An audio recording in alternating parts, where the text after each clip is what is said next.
All right, everybody. Well, hey, thanks for waiting on me as we're getting started today for Resolution Recharge Day 4.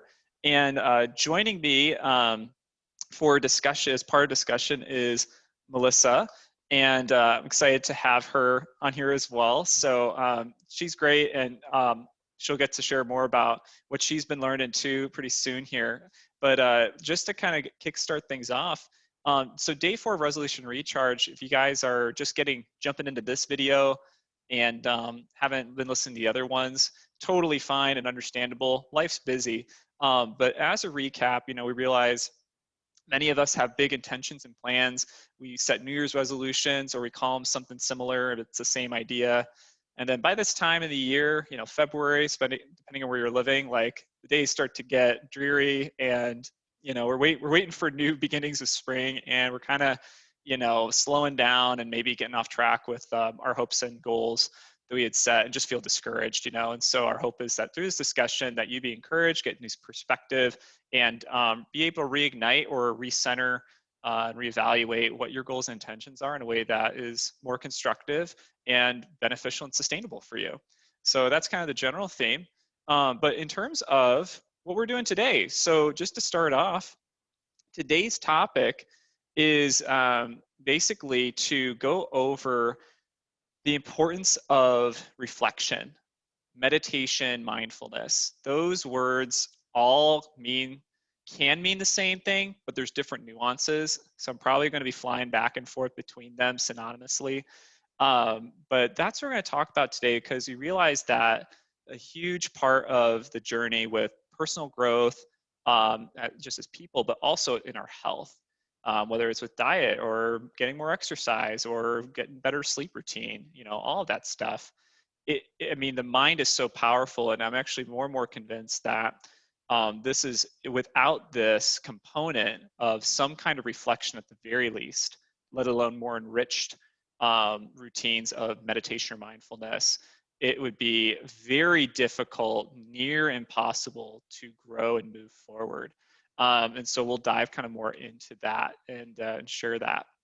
So I wanted to review a few things for us today that will tie into this. So, and Melissa, this will probably be, you've been attending, throughout all the other days too, as well. So this will probably be my third time talking about the wheel of belief again, right?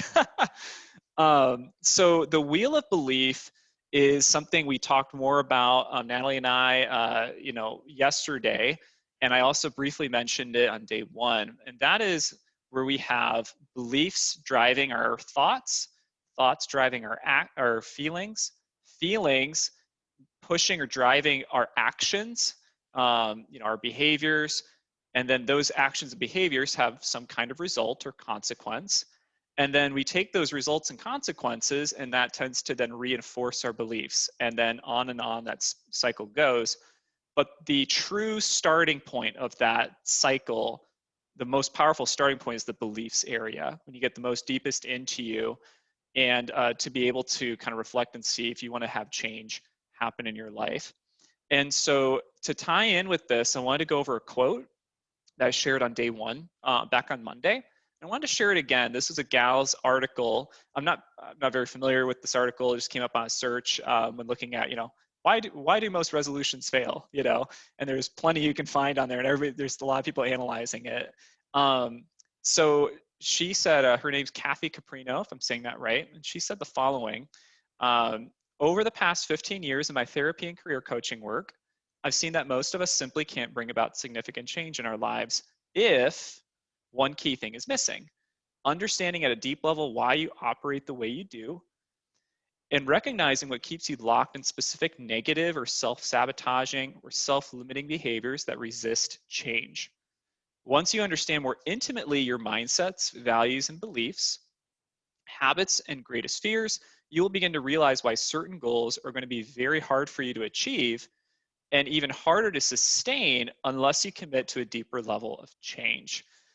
So really, the takeaway here and kind of reminder is that for a lot of us, we might be going about things in a way that worked for other people, but we all have different core beliefs or identities that really are the root of what drives us to do what we do.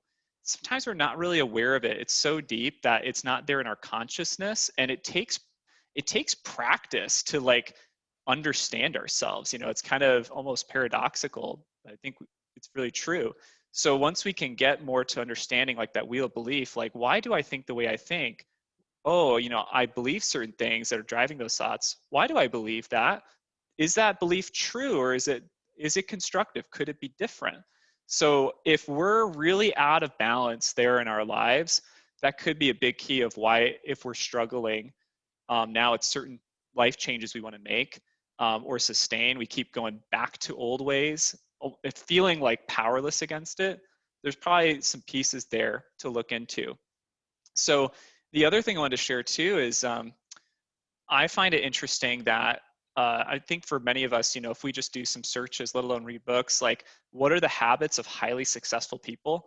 Yeah, Melissa, you're nodding your head on that one. Um, so what are actually, you're muted, so if you wanted to say anything, oh yeah, there you go. What'd you say, Melissa? I said it's neat to read about, It like is. learn about. It's so cool. It is. And there's a lot, I mean, there's a lot of different habits too, and it depends on how thorough an article is, if they're listing like, 50 things, or if they're just listing 5 things.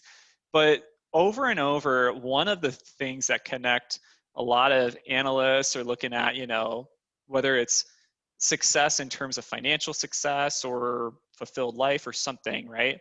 Is the key theme that connects a lot of those kinds of folks is that at some point they have a daily habit of reflection, journaling, or thinking involved. So it doesn't necessarily mean like they have this meditation practice or something, right? Or they're doing breathing exercise, but they're taking some time to just like think and process whatever it is that they want to think about and process: their personal life, their relationships, their job, career, their goals, vision for the year, or what's ahead of them. I think that's very interesting that that is a theme there. And so why I think that makes sense is, and why kind of a jumpstart further into our discussion today on the importance of reflection and learning, in all things in life, let alone our health habits. I'm going to read, I forget if I read this. I don't know if this will sound familiar to you, Melissa. I don't know if I read this in a previous challenge we did, or if I forget. I know I did it on Facebook at some point, but I'm just going to Yeah. read it again because it's good. So this is a book. I don't know if you can see it up there. Yeah. The Coaching Habit. Mm-hmm. Say less, ask more, and change the way you lead forever. But it's from, author is Michael Bungay Stanier. He's a Canadian, I don't know if world renowned, but highly esteemed Canadian business coach or life coach of sorts. So I read this just for personal development because I was intrigued. I want to be better at coaching and asking questions and not fall into, for many of us, whether we're professionally a coach or just helping people we care about in our lives, it's easy to become like just come forth with the answers instead of helping people to like learn themselves. And I was really, really intrigued by this one particular page. I'm just going to read it for us here. And again, giving a tribute to this guy, great book. Page 187, at least in the paperback, How People Learn. And he said this, it stood out to me. I'm just going to read it for us. But helping people learn is difficult. Sometimes it feels like, I think we can all relate to this with somebody in our lives that we've tried to teach something, right? So this is not targeted to any of you guys, but I think we can all relate to this. But helping people learn is difficult. Sometimes it feels like even though you've hit them across the head repeatedly on an obvious concept, or a shovel perhaps, somehow the point you've been trying to make just hasn't stuck. Melissa, I'm curious, for you, like maybe with, I don't know, your kids or your friends, like, can you relate with With that? with myself, With honestly. yourself? Sure. Yeah, I mean, just like obviously now working on myself, telling myself, hey, you should do this, and fighting against, well, I don't want to. It's a thing that happens within yourself. Yeah. It's like I should be doing it, and all the reasons why, but then but also my kids, always my kids. Yep. It starts with me though. I kind of taught them that. That's really wise. Yeah, that's really True. wise. So, so the author continues, says, we think that we've communicated to somebody or for ourselves, like you said, Melissa, and that's, I think, the better perspective what I want to focus on is, he said, here's why a thing is not being learned or sticking with that person, that concept. He says, people don't really learn when when you tell them something. I was like, that Mm, makes sense. You know, how yeah, often that's. somebody just Mm-hmm. says something, we attend a lecture, right? And we hear the professor talk and it in one ear and out the other. So I was like, that makes sense. But then he said, they don't even really learn when they do something. For me, that was a surprise because I'm usually like, doing is better learning, right? Yeah. Experience. There is some truth to that, but I'll get the last part. He says they start learning, start creating new neural pathways in the brain only when they have a chance to recall and reflect on Yes. what just happened. Yeah. You're like Yeah. very much like, yes, right? Yes, that's everything right there. It's, yeah, you could do one and two, but in what we're talking about today is what? Slowing down, Yes, meditating. Yeah, that's everything. You got to slow down to even know what meditating is, I think. exactly. That's a really great simple phrase, Melissa. Slowing down. Oh, Yeah. yeah. A, a hard thing in our Ooh. culture, right? I didn't know it was a possibility to slow down and still be viewed as part of the human race. So, yeah, I'm Yeah. serious. Yeah, Yeah. no, I mean, that's really true. And so I think what's profound is when I was reflecting on his point, the author's point there of like, we only really learn when we're actually pausing to process and reflect on what just happened. Mhm. I mean, that can happen quickly. You know, when we're doing something, if we find we're learning by doing, it's not just that we're doing it, but we are processing as we go what's happening, and then we're internalizing it. But it is easy to just go through the motion and not do that part, in which Mhm. case that's the missing piece. So, you know, like you mentioned, Melissa, like it's so easy for life, like, you know, it seems like the expectation is life needs to go, be efficient. Yeah. You know, we all need to work more to keep, uh, Produce. keep with, our means. And I Mhm. know in American culture, I mean, this is a hard one for us. I feel like, it's so easy Yeah. there is an independence and a value for hard work, good things, but when Mhm. any good thing taken to the extreme, it's we don't take vacations, we don't give ourselves a day Yeah. of rest, we Oh, don't, we slow skip down. our lunch break, we got more work to do. And all, or as if you're a parent with a number of children and there's always something to take them to, or Yeah. there's there's always something to fill our time. So So true. yeah, it's just easy to, I know Melissa, you and I, and Natalie, and others, even yesterday we mentioned about like life going on autopilot. Yeah. And our brains, habits are a good thing because we can do things without having to consciously think about it all the time. Otherwise, we wouldn't get anything done. But when we need to change our habits or do something new, Mhm. we need to, if we just keep going on autopilot, we don't stop to think so that our brain can change course, life's just going to keep going the way it goes. Or you'll make change, but you're going to grind against where your brain and body want to go. And eventually the brain and body is going to win, right? So, Yeah. Yeah. You don't want your, now I've seen this with somebody in my family. You don't want your only time that you slow down and start to think be a forced thing, meaning I watched one of my family members reflecting on this. The only time they stopped and actually listened to what their thoughts in their head was when they were hooked to a ventilator ready to die.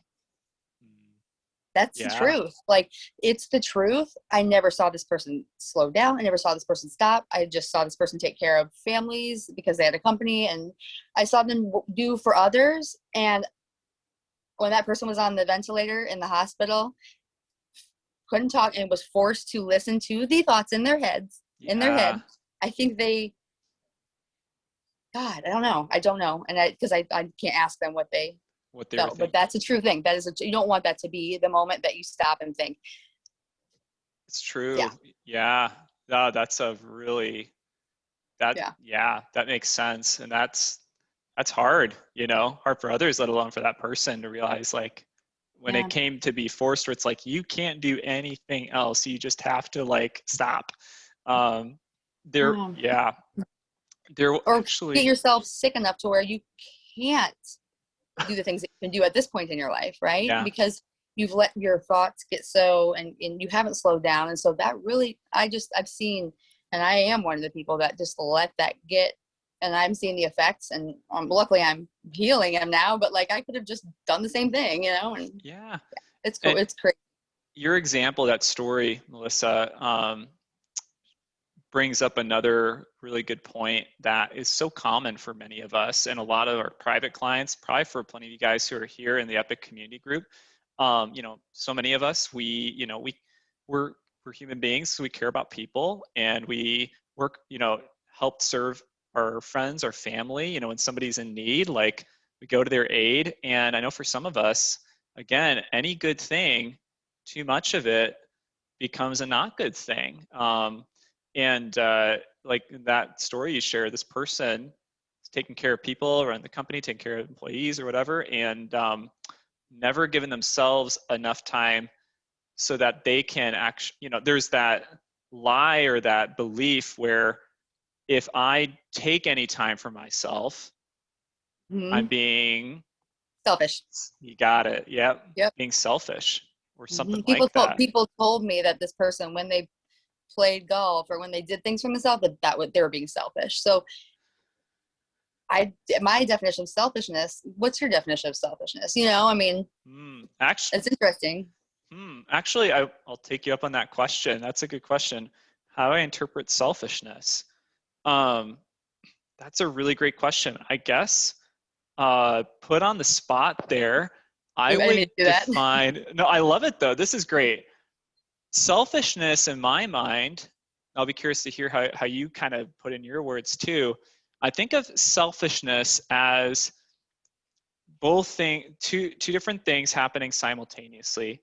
One is, it's something,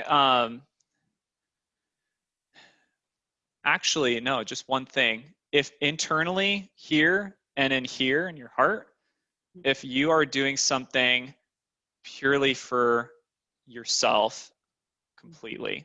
Right. Um, so, for example, I could be playing golf, right? Yeah. Not me, I suck at golf, but in your example, Mhm. be playing Me golf. too.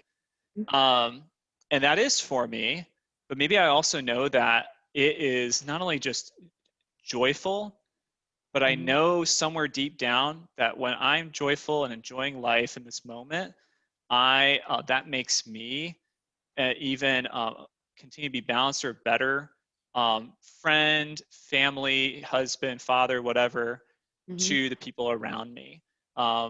Versus, and I see that there can be something to it that is good for others too in an indirect way. Yeah.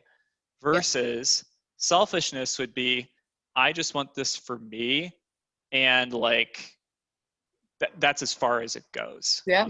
Yeah. I Yeah. don't know if that's a, yeah. I think you hit the nail on the head. The when you were talking, you said, I think for me, and you pointed here and you pointed here. The point is, the definition selfish, you made up what I asked you the question, but I didn't really think about it. You just told me what it means to you. I was thinking and have been thinking, a thought process I had is, Mm, do other people think I'm being selfish? I'm not mm, joking. Like, I yeah. never thought, am I being selfish? Like I just said in my story, they were saying this person was selfish. I didn't believe they were being selfish. This person enjoys golf. Like, in my Yeah. mind, I believe they enjoy golf, and that's probably self-care. Self-care versus selfishness. It's in the Yes. eye of the beholder. Your Mm-hmm. mom could tell you're being selfish but really you're just doing that because you need a break from your schoolwork, right? Right. Like, I don't know. It's my today. My daughter asked, "Can I bring that?" So she went to go to her school downstairs. She's like, "Can I bring the snack bucket down with me?" No, I understand you like snacks, but why would you think you bring the whole snack bucket down? It's kind of like, you gotta stop and kind of think and move through it that way, and Yeah. realize that it's not selfish that she wants to take it down there. It's she is a kid and she's trying to figure out what's the best way I can get a snack without walking up the stairs. Like, Yeah. again, I could be really mean to her and be like, God, that's such a selfish thing. You shouldn't have snacks down there next to you. Why do you think we should have that? Or I could be like, why did she say, can I bring the whole snack bucket downstairs with me? Well, maybe because that makes sense to her brain. And Mhm. again, you can't, I just feel like what you said was, I think this is selfish. And that's a lot. I think a lot of is that people look around and say, does everybody think I'm being selfish? Like, people don't want to be viewed Yeah, as a selfish person. that's right. But does Mhm. that matter if you know that what you're doing is right in your heart? No. Yeah. No, that's a really good point. How powerful, how our beliefs or how we understand our beliefs are shaped by others, whether in a constructive way or potentially Mm-hmm. in a false perception. Like, I think this is selfish because I see how other people think of it or might think of Yeah. it for me. And then you operate on that assumption. And maybe that's how Yeah. they feel, but that's on them and not you. Or it wasn't how they felt at all. And now you put yourself into this position you didn't have to put Yeah. yourself in the first place. Yeah. It's so crazy. If you just, It's I tell my kids, worry about yourself all the time. But if you do worry about yourself, you aren't going to question it a whole lot, mhm. of what Yeah. the other people think about you. So Yeah, it's neat. really good point. No, good discussion on that. I'd be curious too. How do you guys watching on live, post in the comments, like, what is selfish? How do you define selfishness, or what does that look like? Yeah, how would you determine that if you were being truly selfish or not? And I know that can be a very spiritual question too. So I think it'd be very interesting discussion. So if you guys watching, feel free to post comments below. And on that front, I'll check. We have no new comments. Okay, I always need to check that just in case. So I wanted to move on to. So we kind of laid some groundwork of why we even are talking about this, right? Reflection is super, super important, and like as Melissa pointed out, we need to slow down to some degree, somewhere, somehow, so that we have that space to reflect. And if we can reflect or think, that's where we can learn. And learning is how we can change. And that change brings about habit changes and the things that you're wanting to do in the first place, right? But maybe you feel stuck in. So Yeah. I wanted to just go through real briefly for all of us a few like definitions. I know for me it helps. I think meditation and mindfulness, when I hear either of those words, I know what it means. But then when somebody asks me, I'm like not sure how to say it. Like activities and pictures or imagery comes to my mind, but words aren't as clear. So I wanted to share it. I actually just decided for a fun exercise to just go on the online dictionary. I forget which actual dictionary it's based from, which database, but went to the dictionary and just got definitions for meditation, mindfulness, and reflection. What do they say, right? So for meditation, I mean, there's multiple definitions, but I picked the one that's most appropriate for the context today. So meditation is think deeply or focus one's mind for a period of time in silence or with the aid of chanting for religious or spiritual purposes or as a method of relaxation. Another definition, a shorter one, is to think deeply or carefully about something. So I thought those are interesting. Now, some Mm-hmm. meditation can be to not think, like to try to just empty your mind, to declutter it. So there are a couple sides to the coin there. Mindfulness is defined as the quality or state of being conscious or aware of something, right? Or a mental state achieved by focusing one's awareness on the present moment while calmly acknowledging and accepting one's feelings, thoughts, bodily sensations. It's used as a therapeutic technique. So again, we have that thinking about something, being aware of something. Reflection, lastly, to think deeply or carefully about, you know? So we can kind of see that all those terms, although there can be different nuances, like meditation could be expressed in certain ways, mindfulness could be a moment by moment thing rather than like a practice, like a skill or practice. And reflection is kind of like both of those things above, but just in a different word. Um, so again, we see that theme of thinking, processing, what the heck just happened, right? Back to that quote, from that book I was reading out of. So that laying some groundwork here in case for some people this is a newer topic. I know for me, and I can speak for some folks, depending on also, especially like your spiritual beliefs or certain religious beliefs and practices. I know for some people, meditation, totally get it. Others, they hear meditation and it's a turnoff word because they associate it with maybe like a certain religion or very specific expression of it instead of the broader application of it. So that's why I just want to lay that down in case it's helpful for folks here today. So with that said, Melissa, I want to turn it back to you for a moment, and I'd love for you to share a little bit more about, a little bit more about yourself, whatever you'd like to share, but then also too, what were the beginning steps of all of this we've been talking about in your life, even before being a client at Epic, or even at the very beginning? Because I know this has been a huge part of your journey. Huge, yeah. Well, first of all, I started at Epic at the beginning, kind of the pandemic of coronavirus, and honestly, this is what was happening. I said, I'm gonna be home with these kids for a long time. I'm pretty angry. I'm an angry person, and I want to not be mean or mad all the time. That I'm trying to be a teacher. I don't want to be a teacher. Teachers are awesome. Wow. Now that I've been one, so I said that, and also I said, in order to be a good mom, I got to be alive, right? I got asthma. Well, so that puts me in maybe a higher risk. So what if I get corona? You can't be perfect. So I said, I got to get my health. I want to be a good mom. And so I started Googling stuff, and, functional medicine, I didn't even know it was a thing until I looked up, how can I not be angry and be a better mom? So functional medicine kind of was like, well, guess what? You can't be a better mom until you're a better person. And so I started looking at myself, and I realized, whoa, I don't know who I am. I've been given to my kids and my family and everybody's my whole life, right? And so the belief circle and all that, it's like, what are my beliefs? So to the big why, I gotta say, so I came to Epic, and I, as you know, because you're my coach, I've been listening to everything you guys are saying. I have been listening and taking it on. I haven't been doing a lot of the like weekly and monthly assessments. And why is that? It's just because I didn't think that I had all the right answers. But like you had said, first of all, black and white thinking, there is a gray area. You're not looking for the right answer from me. And so believing that I don't have to have all the right answers has been a good thing. So finding functional medicine was cool. And then I was called Dr. Bradley, and I remember our first phone conversation, how I felt so comfortable, and how I said, well, what's it? I mean, there's a lot of different functional medicine. I just learned about it. Why? And I found Epic. Why Epic? Well, then I found out that Epic, Dr. Bradley's been doing this for a long time, and he knows his stuff, and he's taught other people how to do this. And so why not go to the source? And so, I hit the jackpot.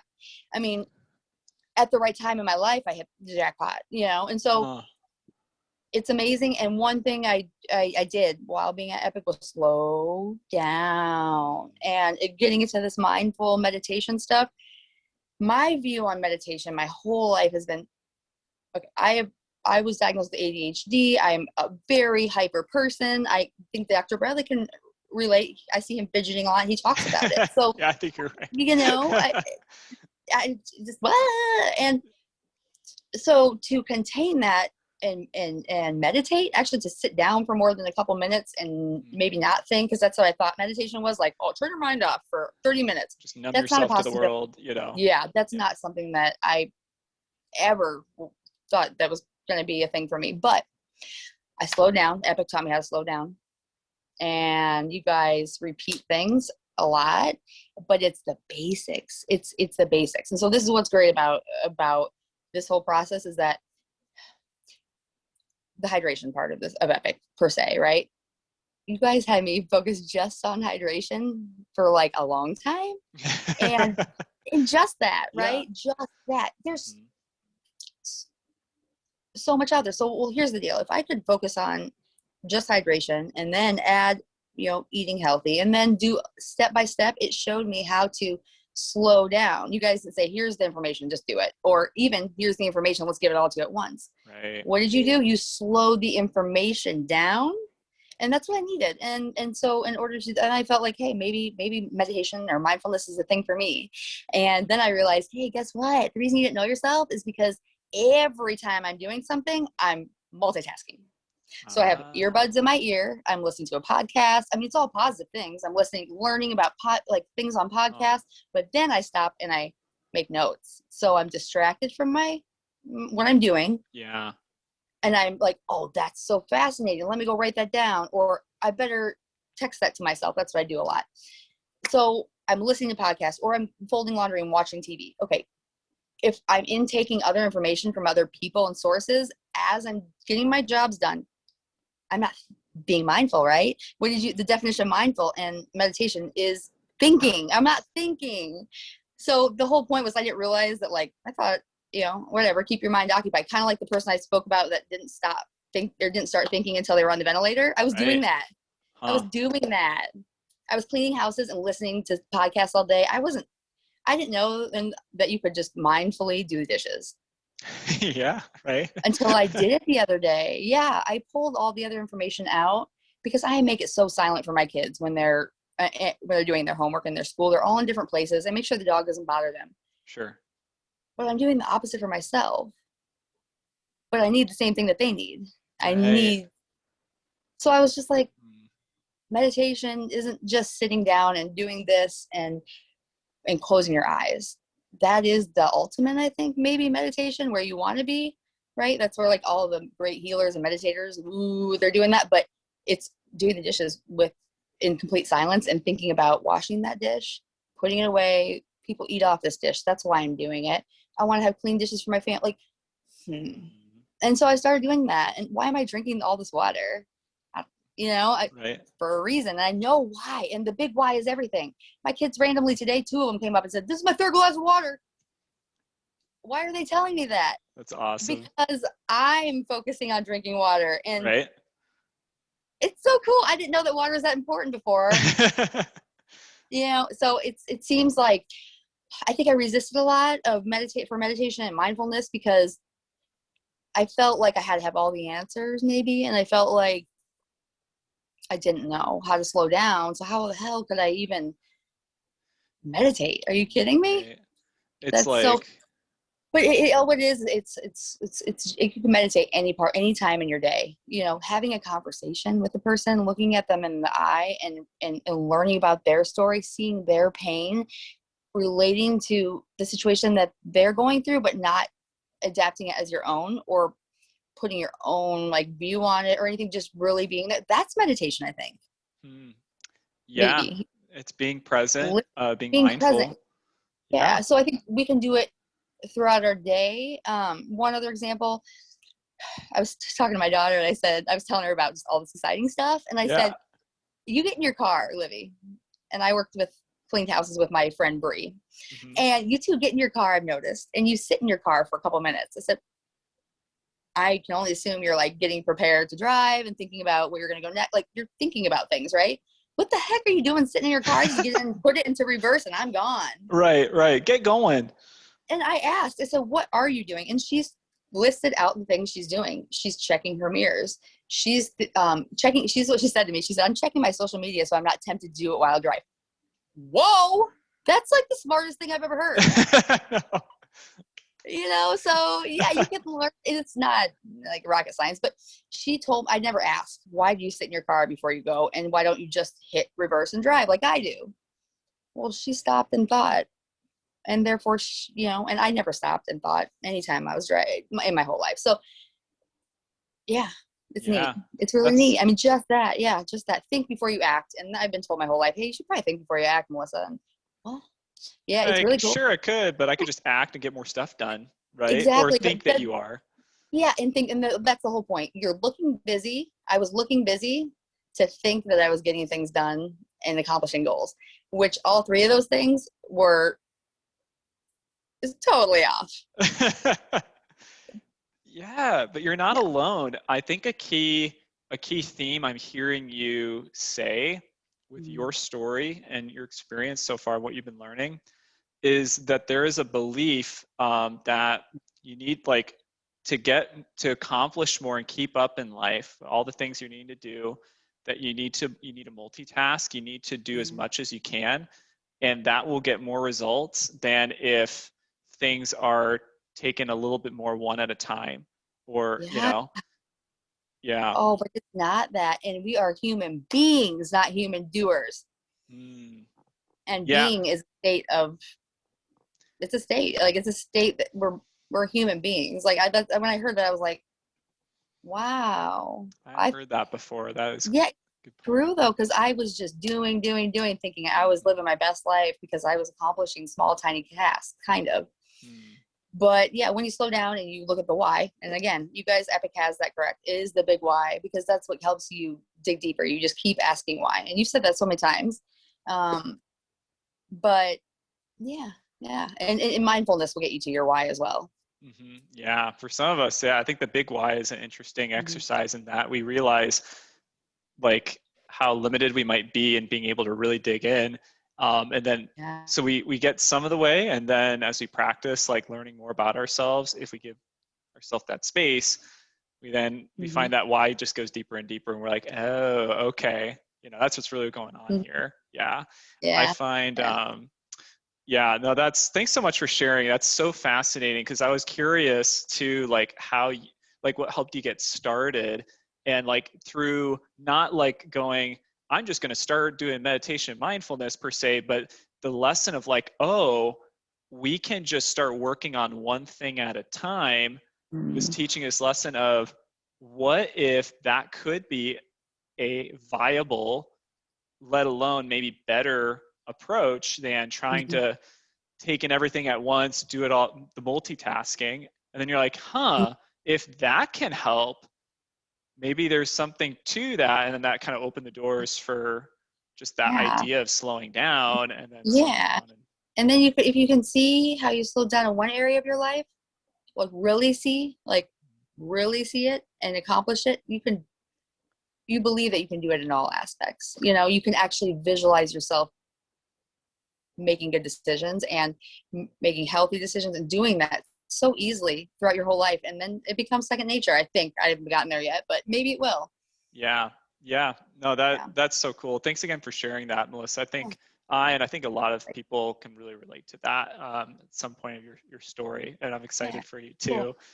Yeah. Um, so cool. Well, I wanted to share. So you shared a bit of your own story. I wanted to share a Mm-hmm. little perspective of what I've seen, even in just like from the perspective as like a health coach, just working with Yeah. other clients too. So in so at Epic, for those of you guys who are not our private clients, one of the things that we'll do, we encourage folks to do that we work with is to fill out in the world of acronyms, a WSA, which is a weekly self-assessment. It's basically just this short questionnaire that gives people some kind of a structure to fill in thoughts on, just to keep their coach up to date. Here's what my goal is and how I'm doing with it. Here's a win that I've had in my life recently, right? Like looking at a positive, looking at what where am I stuck a bit? Where am I struggling? Is there anything else I feel like I need for support? And the thing is, so we really encourage it, but it's a lot to keep up with. Like I forgot, I'm going through the program myself just as a staff and Oh, personally, yeah. and like I have forgotten a week or two, already of filling them out. So I get it. But what I find interesting is it's not just a communication piece for client to health coach, although that is an important aspect, like so that I, as part of their healthcare, part of their provide for their healthcare, right? Or their health, to know what's going on, know where they need support, instead of assuming that no news is good news, right? A lot of times it doesn't work Yeah. that way.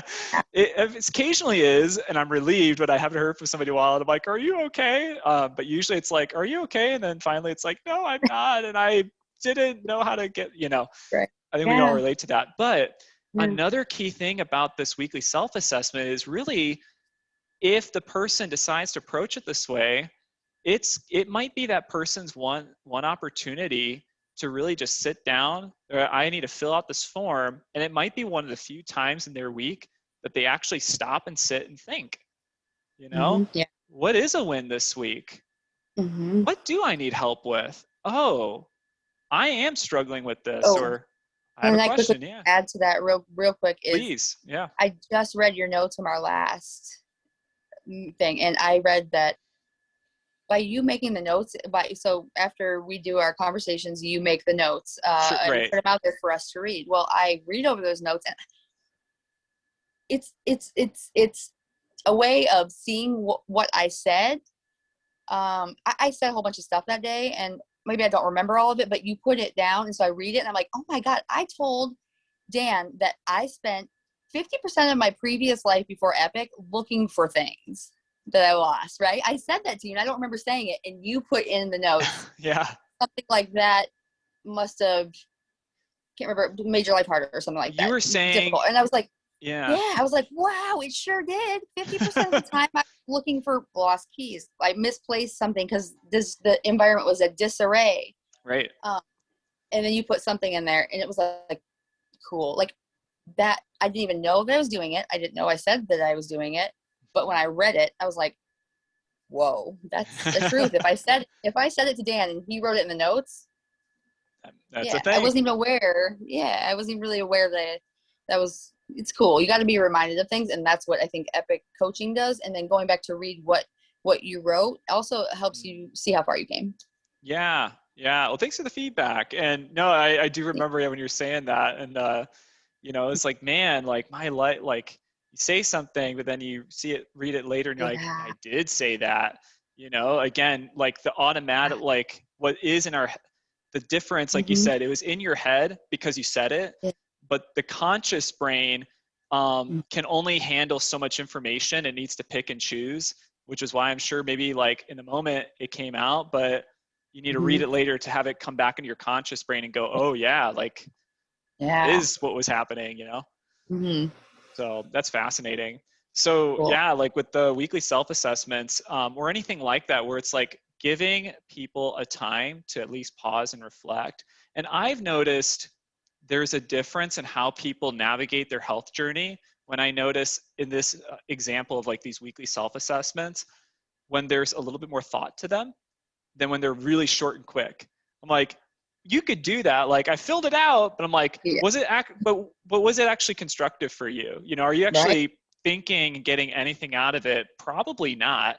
And then Mm-hmm. I'll get less out of it because I've got less information to work with. So Yeah. I don't share that to say like, hey, all of you guys watching who are Epic's private clients, fill out your stuff, but more just recognizing this is an opportunity for reflection. And that's how it can actually be a, I mean, obviously as a coach, I respond to all of the weekly self-assessments, but even if I didn't, it Mm-hmm. could be of value to somebody because they are actually reflecting. It's almost like journaling to some degree, Yeah.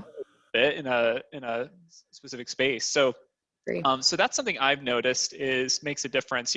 When clients are like, if there's some clients who are just really, really hitting a hard place, but they are willing to continue communicating with their support, whether that's their coach and or their family, and to think and process, Mm-hmm. they're going to be able to keep going, even though it's rocky and Mm-hmm. bumpy.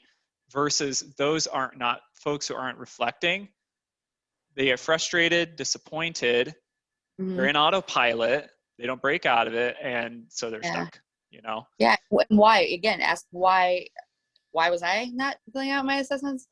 Well, I mean, it didn't click for me. All the reasons of doing weekly assessments, monthly assessments, telling you stuff, honestly, didn't really Hmm. click. I thought I was doing it for you, but I didn't realize I was doing it for me. Yeah. Yeah. Yeah. I thought it was an assignment, like my kids, and they turn it into their teacher, and I was like, I'm gonna do an assignment. I'm an adult. Maybe like that. Yeah. I was looking at it, if I want to be honest. But now I'm looking at it as, hello, why wouldn't you want to know more about yourself? You did all the labs, you did all the work. Oh, come Yeah. on. So That's a yeah, good point. Yeah, yeah. that's a really good point. So I wanted to share one other example. So Melissa, you shared part of a good part of your story here and what you've been learning. I want to share an example from another client I got to speak with recently, and Joni, and she was telling me that basically, just to give you guys an idea, I, without knowing anything else, right, it's been a little while since we talked, noticed that in a 6-week time frame, just when she filled out like her symptom score, like how high her symptoms were, and the higher the number, more symptoms, lower the number, fewer symptoms, right? And the symptoms dropped down to be like, it was, let me look at it, 49% improvement in 6 weeks' time. And I was like, whoa, that's a huge jump. Now, there were a number of variables there, right? There were a few different things going on there. You know, certain supplementation started up, maybe a couple other things, but it was also before and after the holidays, which can be a challenging time for people. So I was extra surprised too, like, hey, that's cool, wow. And as we were talking, what was really fascinating, what I want to share with everybody here is, she was saying that the biggest change for her that she's been implementing, besides maybe some supplementation and things like that, right? From a lifestyle perspective, the biggest change she made was giving herself 15 minutes in the morning. Giving herself 15 minutes. 10 minutes was basically kind of a meditation or devotional time. And then 5 minutes after that to then journal or write down what she was meditating or learning Yeah. there. So that's all it was. She was like, that is the one change, is I'm going to, and it wasn't a Cool. New Year's resolution, although the timing just happened to be like that, you know, starting January. But, you know, she herself actually is, you know, does some health coaching as well. And she's like, Awesome. you know, it's one of those things where we talk about it, we say, yeah, but then we don't do it ourselves. Yeah.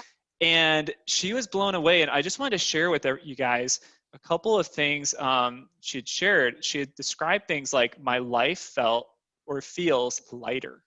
My life feels lighter. Yeah, you're like, Yes. yes, Oh, you know, wow. Good for her. Yeah. who doesn't want that feeling, right? So life Oh. just feels lighter. Um, Mhm. she described that she was learning more about herself. So again, we have that learning component, ties back to what we were talking about today.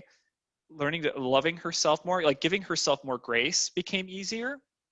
So that's interesting, because yeah, that's an interesting point. And her big why, you know, she want to be, you know, more, you know, better mom, you know, better, you know, loving her, growing herself and her health, but better mom to her kids, and you know, wife to her husband. And so she found those were easier when she started with a different, better frame of mindset. And so I, again, it was just fascinating where it's like, all it was is 15 minutes for this person, and how radical of a change it was. It made her more gracious to herself when she was working on her dietary habits and learning more about the patterns there. So it fed into so many things. And Yeah. she had said, you know, it's like, I probably should be doing more than 15 minutes, but the takeaway is, gee, 15 minutes sure did a lot of good for you, Yeah. you know? That's so cool. It's exactly how I feel. And that means that you guys are giving people the good feels. Yeah. Yeah, It's a good and thing. is so that was super cool to just hear her story and share her experience as she, I mean, that was work that she did for herself. And again, it's a part of that health journey is it's a learning journey. And It is because I yeah, think that she said that she felt um, lighter, right? She said that she felt like she knew what to do. The, by knowing those, by feeling those things, that means that she probably like I feel lighter, but that means that I feel lighter. I realized how heavy I felt, right? yeah, You can't see how heavy you felt or what kind of weight was on you until you feel lighter. yeah, Because then you're like, what is this feeling? This feels good. And whoa, yeah, before what? And that's what you were saying about mindfulness and learning from your mistakes. If you don't think they're mistakes or you don't do anything different, you can't. What are you going to reflect on? And right, you see, so it's yeah, so cool, so cool. I'm so yeah. happy for her. That's so awesome. Yeah, absolutely. So that was a really cool story. It ties in a lot of the concepts and things we've been discussing today. Absolutely. So I had one other question for you, Melissa, before we kind of just share a few just practical things and start to wrap up our time today. You may have already spoken to this a bit, but just to re-highlight it. So, you know, what was I I'll give a little pretext, if that's a word, to this question. So for some folks, you know, especially if we're so used to living our life chronically of go, go, go, go, go, multitask, or just always, you know, doing something and never like reflecting.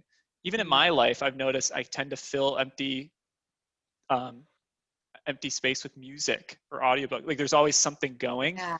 You know, like that's something I need to work on, be aware of too. So I can imagine for some folks to then slow down or like to be quieter or try to think, it could be a bit of a discombobulating experience. Oh, Maybe not for everybody. So I was just curious, what was it like for you when you got started? Was it like that or was it different? And oh, tell me more about oh that. yeah. Oh yeah. Yeah. So told discombobulating is a great word Okay. because I don't want to like throw myself under the bus, but I've been doing it my whole life. I really, really believed that everybody was better than me and they had all the answers and I didn't. And that's such belief. Talk about the wheel of belief. If you start from that belief, and I didn't believe that because I decided to. It's because of obviously people that gave me the beliefs my whole life, right? Yeah, there's experiences Time, that give environment, a little yep, truth to it or feeling like it's yeah, truthful. Yeah. right. So, but what I did was go down a shame spiral and say, wow, because I could really see all the things that I had done. Maybe the way I was living, maybe um, I could see some good things in things that I did because I'm still me and I'm a good person at heart. But I also could see a lot of the damage I did and a lot of the behaviors maybe or decisions that I made that I was doing because it served me at the time to the world I was living in survival, right? You got to Right. do what you got to do in survival. And that's where I was living.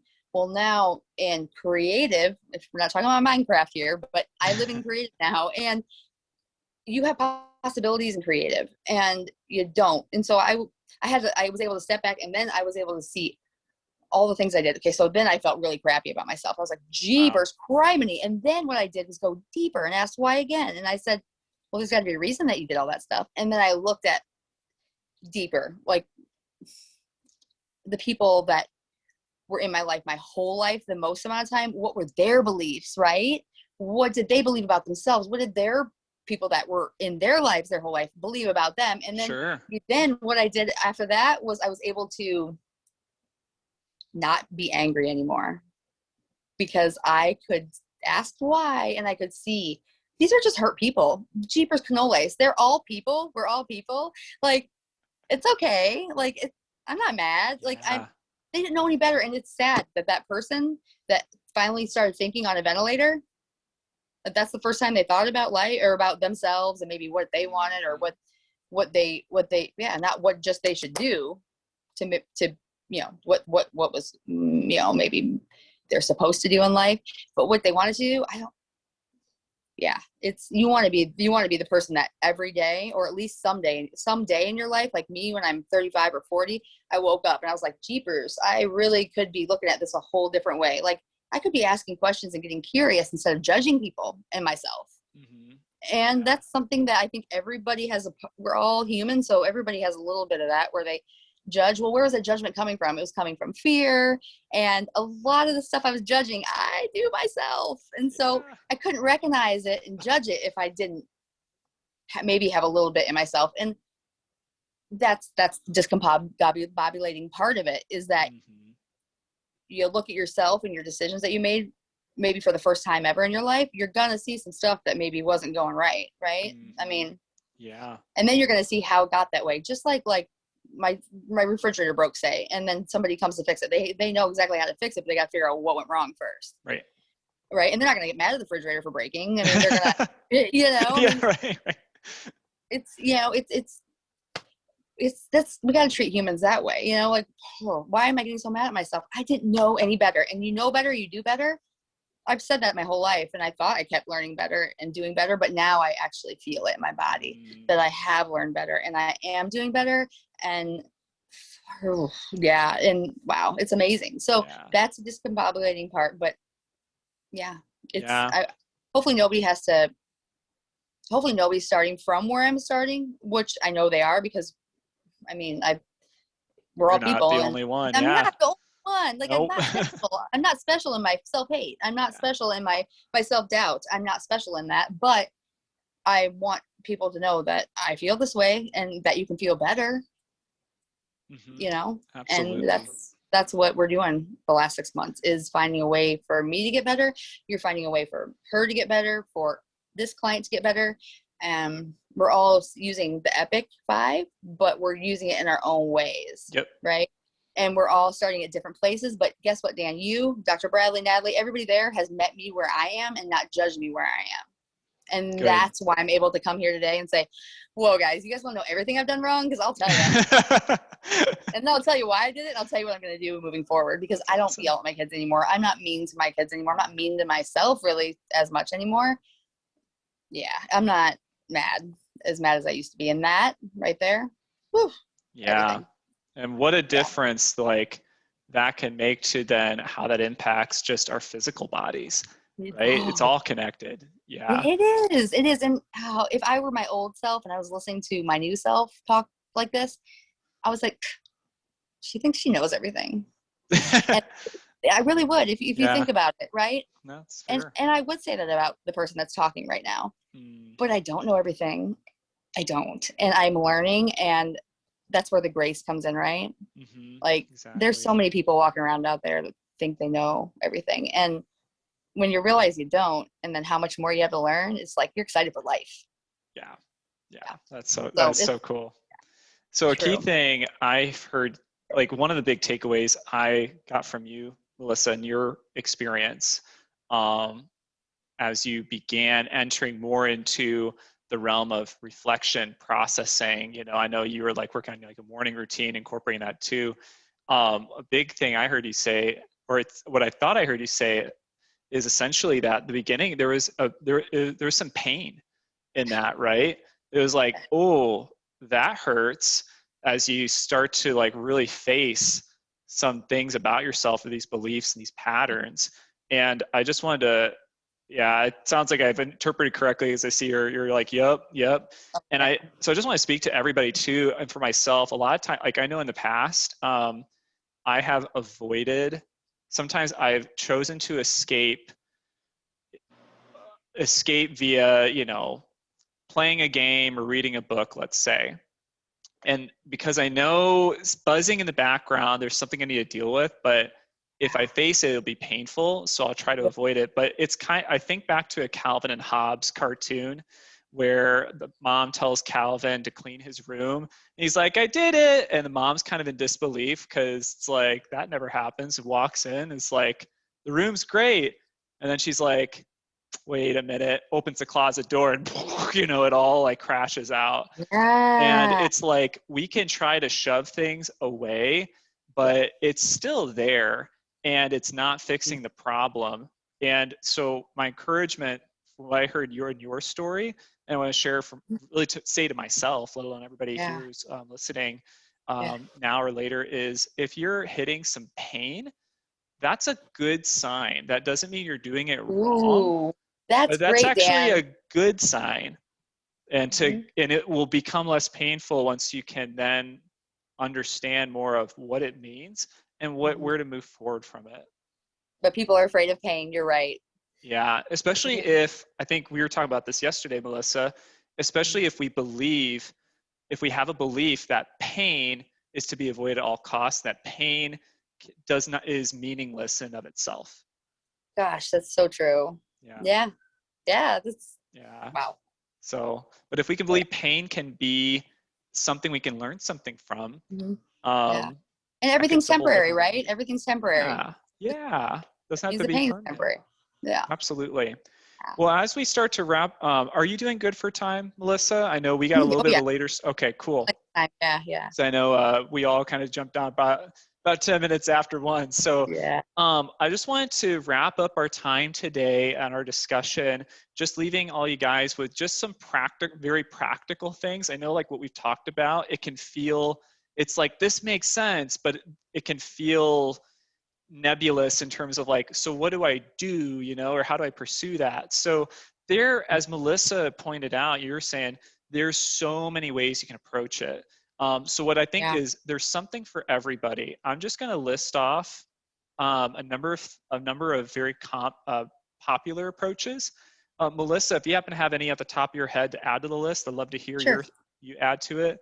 And then we'll kind of have some concluding thoughts and wrap up our time. So here's a number of practical things we can do that help help me and others to reflect and therefore learn and process what is going on in me, in my life, and why, what I need to move forward and grow. Mm-hmm. So learning your triggers and your cues. So this is related to a resource that we'll have for you guys if you participate in the question of the day, and we'll get you the resources. There's a short 3 video series. Each video is like 1.5 minutes, 2 minutes long. It's from the from this guy. He's really humorous. He's got fun humor. So he's got short videos explaining his like quick overview of what helps with habit change. But he talks about becoming aware of the triggers that affect our behavior. You know, when this certain thing happens in my life, I then react or behave this way, what I'm currently doing.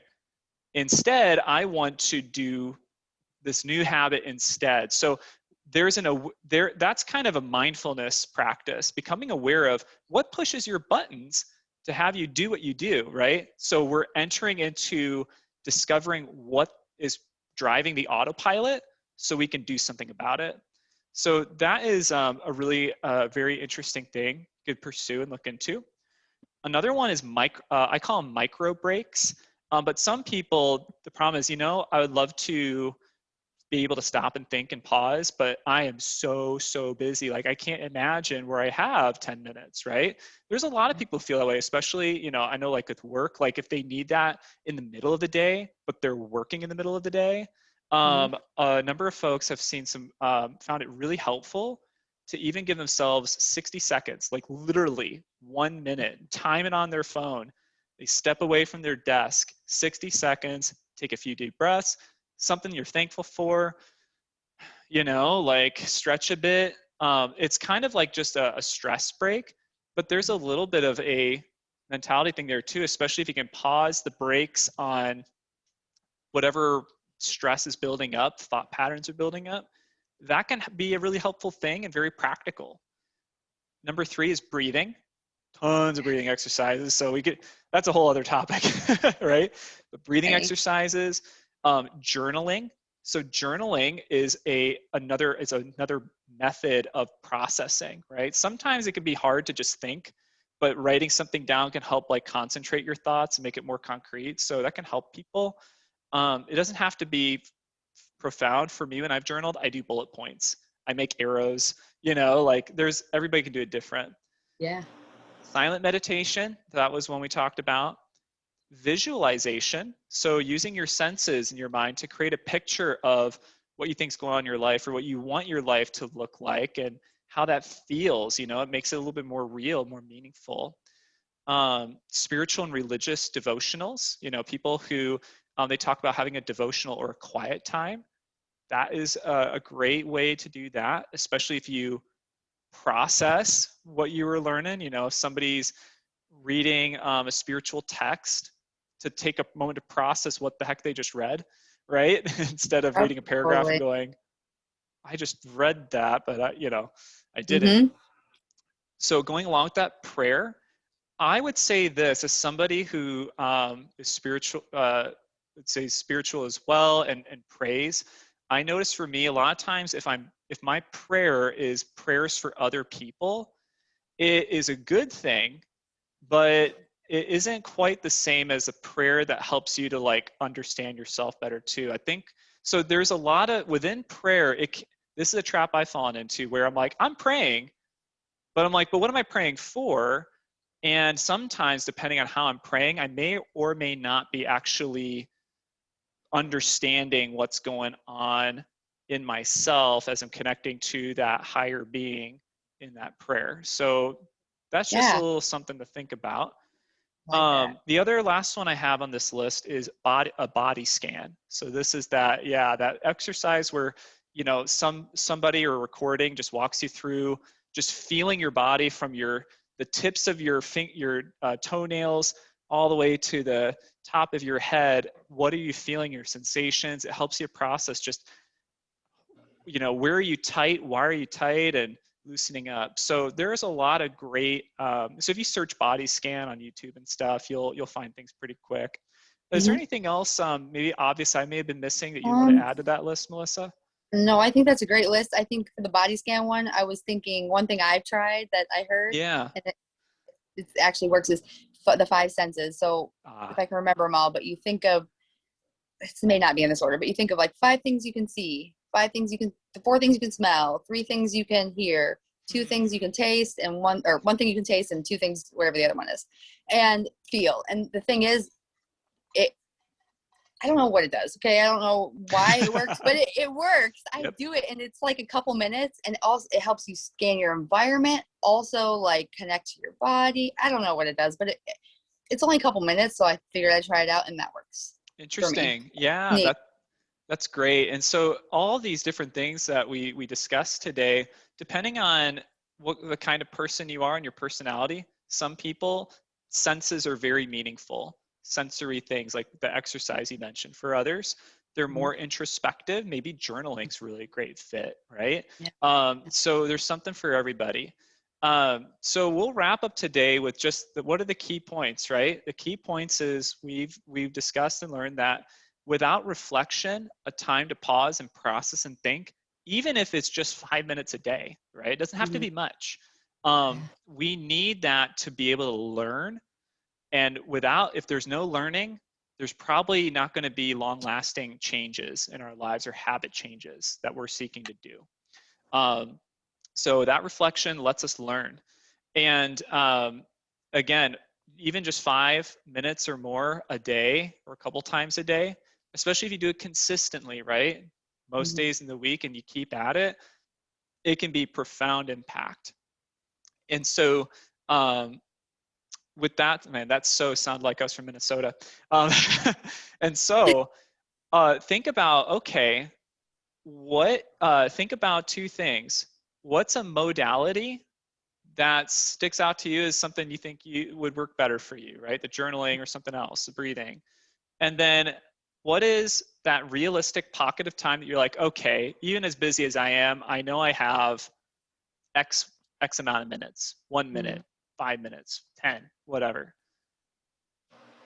Figure out when that most consistent time is and just start doing that and see where it leads. Don't judge yourself. Just be there at that time. And over time it will build on itself and see where it leads. So cool. Well, that's what we have for today. So again, for everybody watching this, we have a question of the day. I'd love you guys to participate. And with that said, yeah, this is a great discussion, Melissa. Thanks again for thank you. Everything you shared here. So I just wanted to read. Paula, thanks for some of your comments here. For time's sake, I'll reply to them after. But again, Melissa, great conversation today. And for everybody else, I hope this is encouraging and you got something out of this. So awesome. Thank you. Thanks, all righty. guys. You betcha. Take care, everybody. Thank you. All right. Bye. Bye-bye.